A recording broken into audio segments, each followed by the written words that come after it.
We're talking this morning about veganism and juicing and raw food diets and all that, and Charis Melina Brown is the one who turned me on to a lot of things. I started a long time ago with Chef Rashid, but it was off and on. But then when she moved back out here and started telling me about different things, I was more consistent with it. So that's why we invited her to Sunday Morning Live to tell us about juicing. So let's do some juicing. Why should we be juicing? Why should you be juicing? Because the way that we get life is from the foods that we eat. And really what we're eating is sunlight. If we're eating vegetables or fruits or things that are grown from the earth, we're eating the energy they get from the sun.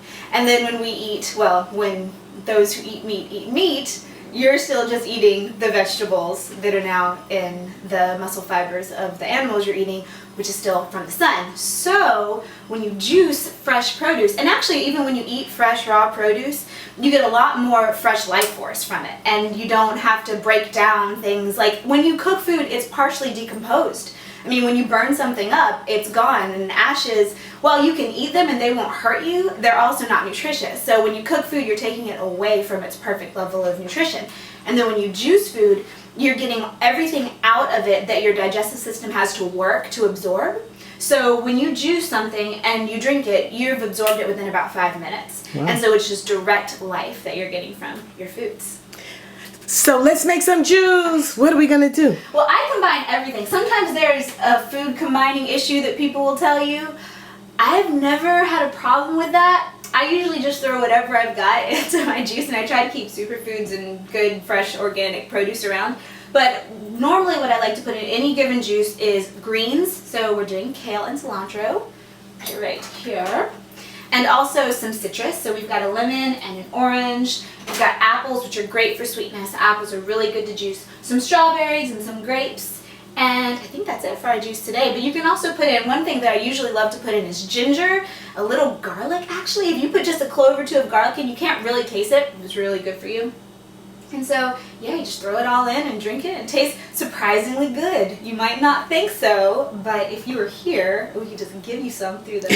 One day we'll be able to do that. Then you would see that it's delicious. The first thing you need is a good knife. I usually use a ceramic knife because when you cut fresh produce, if you're taking it apart with metal, I mean, think about going through the cell walls of whatever it is that you're eating, and if metal touches it, then it's quicker to oxidize, which is partially decomposing, like an apple turning brown. And if you use ceramic instead of metal, then it won't oxidize so quickly, and it affects the taste of what you're eating and also just the health of it because it's not decomposing as fast. So taking a knife, taking my citrus fruit. Some people juice the fruit with the peels on it, but personally, I think that makes it taste a little too bitter, so I don't like doing it. But if you want to, go for it. Or if bitterness doesn't really bother you. Bitterness is one of the only tastes that I don't like. Most things I'm totally cool with, but bitter, when stuff's bitter, I'm like, get it away from me. So, yeah. And, oh, that's another thing about being vegan and raw. When I first started my journey to being raw, which is about 2 years ago, 2.5 years ago, I decided that I would never eat anything that did not taste delicious. My ex-husband and I were doing it together, and one day we made this smoothie because we did a lot of experimentation that was just horrible. It was awful. And I told him, it's like, listen, because he was actually the one. People thought that I made him vegan and raw, but no, he actually was the one who drove the whole thing. I said, listen, I will not do this if it doesn't taste really, really good. Not just okay, but I have to love my food. Love it.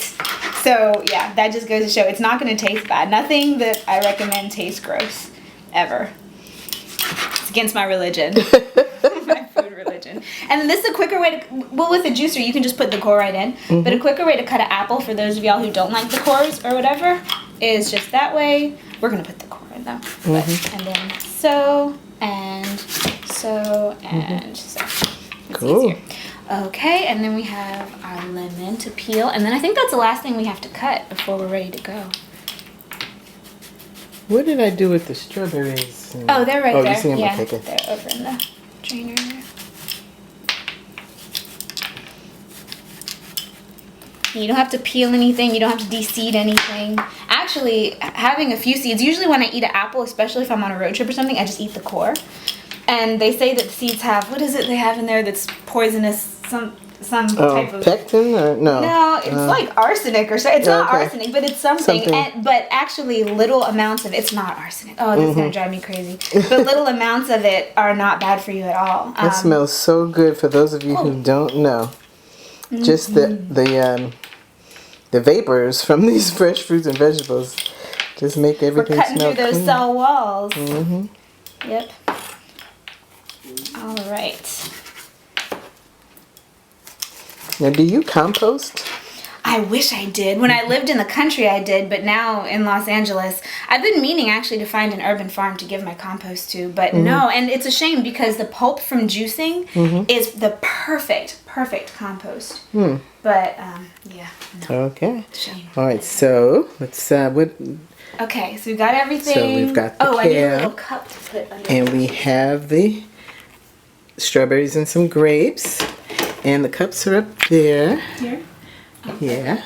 I think these little guys. You want the little one? Okay. I think, because you'd be surprised how little juice makes. Okay. All right, so where's my on button? Aha, ready? Okay. Usually I start with the greens and end with the greens because it cleans out the juicer more. Oh, okay. These kale greens came from Dr. Kwaku's garden. It's amazing. Just a few minutes ago. This is cilantro. Okay. It smells so good. Oh, I love cilantro odor. Or fragrance, I should say.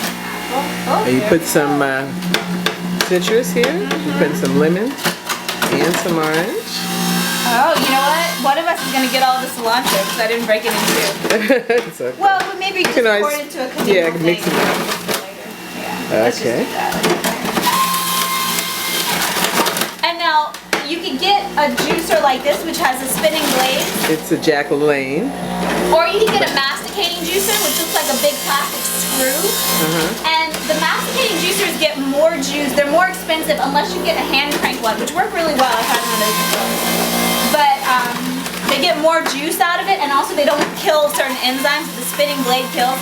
But honestly, the drawback from masticating juicers is that they take a lot longer. So like at the retreats that I do, I never use masticating juicers. I always use blade juicers because it just takes too dang long. So. Oh, you just don't even take them off the vine. You just stick them on in. She just put a bunch of grapes in there. Now she's putting in strawberries. I forgot this is audio. And by the way, you can go to YouTube. We'll put the link at SundayMorningLive.net where you can see what Charis is doing. For those of us who are watching it on YouTube and not listening on Sunday Morning Live, we can see.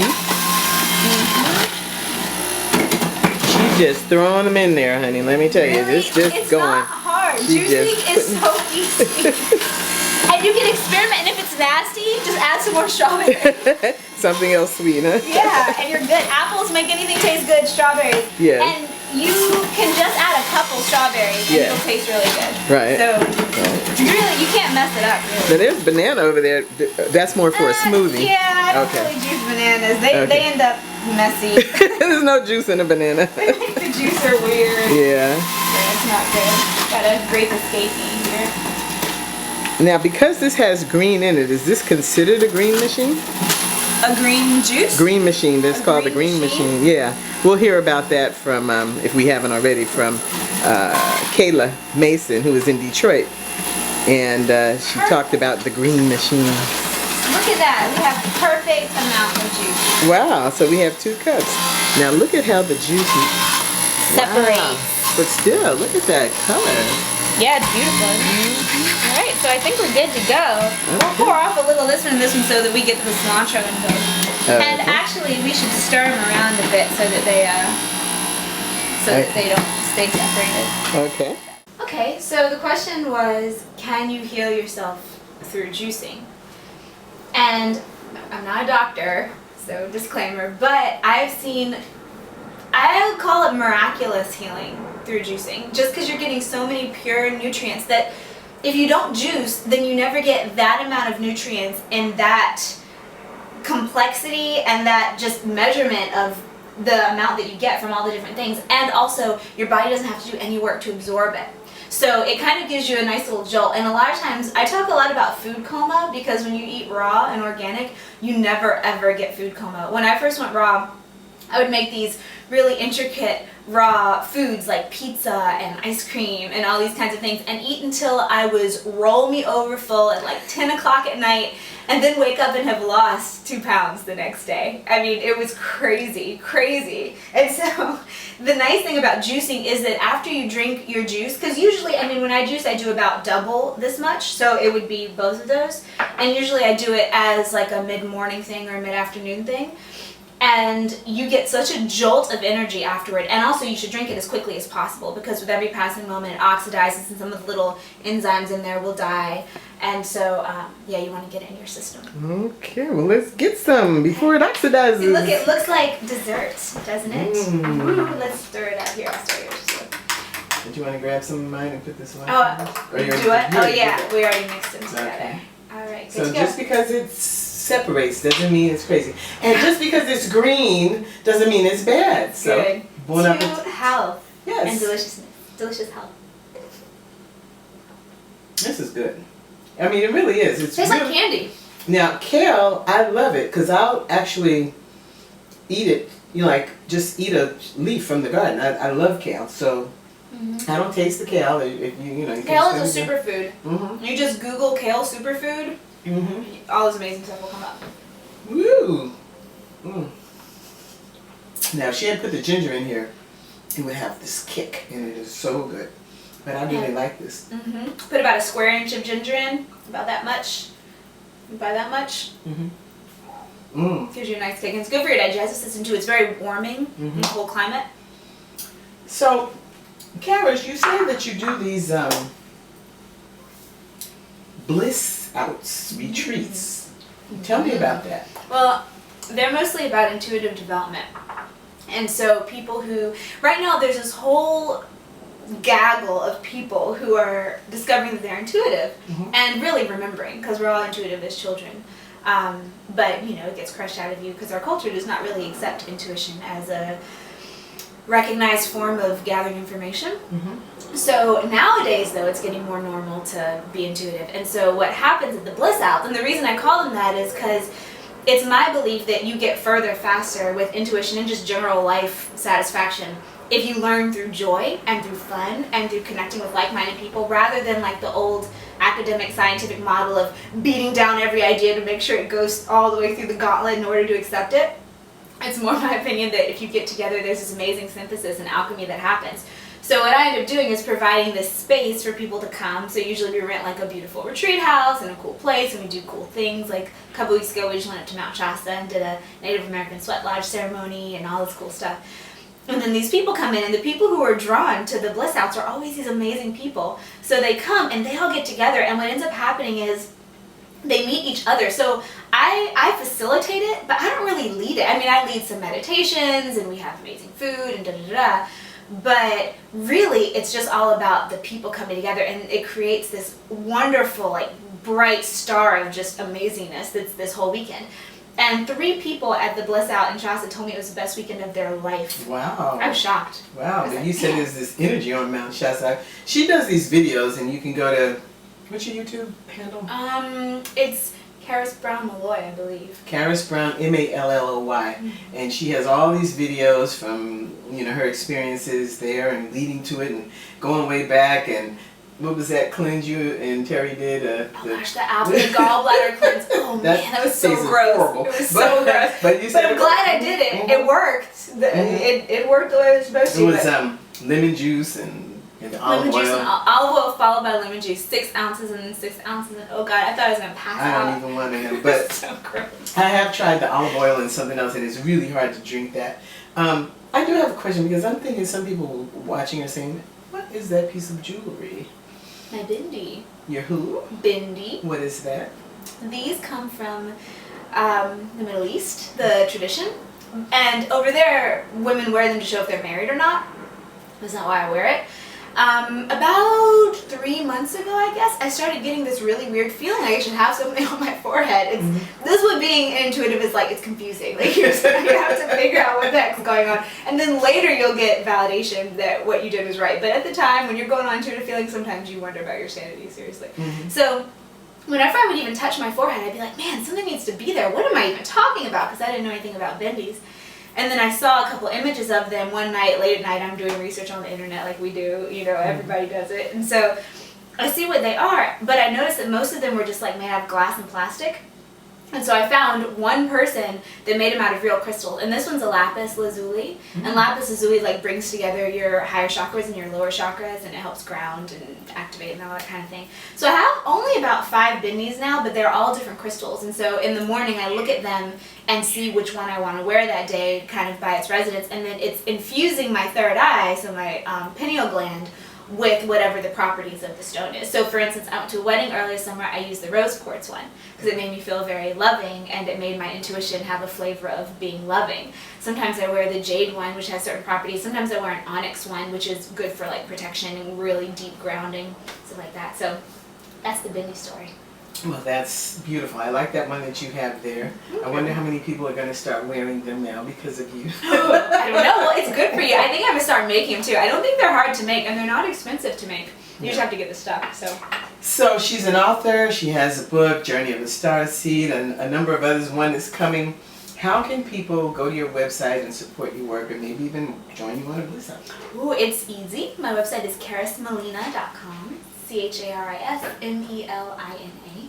And there you'll find everything I'm doing, essentially. Yeah, there's a link out everywhere, but follow her on Google Plus or Facebook, and you know she's using social media to get the word out to what she believes. And a lot of people, they ask me, like, do you really think that she's, you know, they ask me to translate what she's talking about, but I'm like, it's weird. All I know is right now I'm standing in the home that she helped me manifest. Now, all my adult life, I wanted to get a home, but I was from New Jersey, and I was like, I don't really want to get a home in California, and you know, whatever. But my kids are from here. My youngest is 30. It's like, are we going to get a home or not?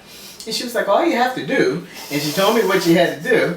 And trust me, I believe in God, and I believe in, you know, the power of the universe, all that. I believe. I'm a believer. But sometimes the things that you want, you have to focus, and that's what you help me do. And we're here in the kitchen now. After all those years. Well, you know, Jai, Kweku, all of us, you know, we kind of pulled it all together. But, and your sister Michael, she helped me kind of come with the steps as well. But it was just amazing. So I just want to tell you, don't think this stuff is all woo. Some of this stuff really, really. Once it starts working, it's one of those things. I mean, no one can convince you it's true if it's never happened. But once it happens, no one can convince you it's not true. Right. So. It's amazing. I thought she was going to be, you know, known her from when she was my cousin, but she was a little girl. And I thought she was going to be the singer, the beauty queen. She won a lot of pageants and all that. And she's doing something totally different. Way better. And better, because I'm a beneficiary. So thanks for listening. Start juicing, and check her out at charismelina.com. CharisMelina, charismelina.com. That's cool. I like the way you did that. Thank you. Took all those extra last names off. You just I know, right? All right, thanks for watching.